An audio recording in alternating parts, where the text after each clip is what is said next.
আমার বাড়ির জামাই যদি অন্য পার্টি করে সেই মেয়ের বাড়ি আমি যাব না, এই রাজনীতি দিলীপ ঘোষ করে না, করবে না। যারা করতে চাইছে এটাকে বিজেপিকে এই অপসংস্কৃতি আনতে চাইছে, তারা বিজেপি জানে না, তারা দিলীপ ঘোষকে চেনে না, এর পিছনে কত ত্যাগ তপস্যা আছে জানে না। যারা 21 সালে এসছে, 20 সালে বিজেপিতে এসছে না, তারা বিজেপি উইতে পারবে না। কেউ কেউ RSS দেখাচ্ছে, কেউ কেউ হিন্দুত্ব বোঝাচ্ছে। দিলীপ ঘোষকে হিন্দুত্ব বোঝাবেন না।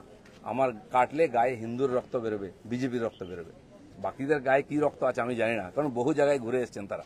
আমরা সেই পার্টির সংস্কৃতি মানি যে পার্টির প্রধানমন্ত্রী অটল বিহারী বাজপেয়ী কালীঘাটে গিয়ে মমতা ব্যানার্জির মায়ের পায়ে হাত দিয়ে প্রণাম করেছিলেন। আমরা সেই সংস্কৃতির লোক, সেই পার্টির কর্মী যে পার্টির প্রধানমন্ত্রী অটল বিহারী বাজপেয়ী শান্তির বার্তা নিয়ে বাসে চড়ে লাহোরে গেছিলেন, শত্রুর দেশে গেছিলেন, ঘোষিত শত্রু পাকিস্তান, প্রধানমন্ত্রীর সঙ্গে আলাপ করেছিলেন।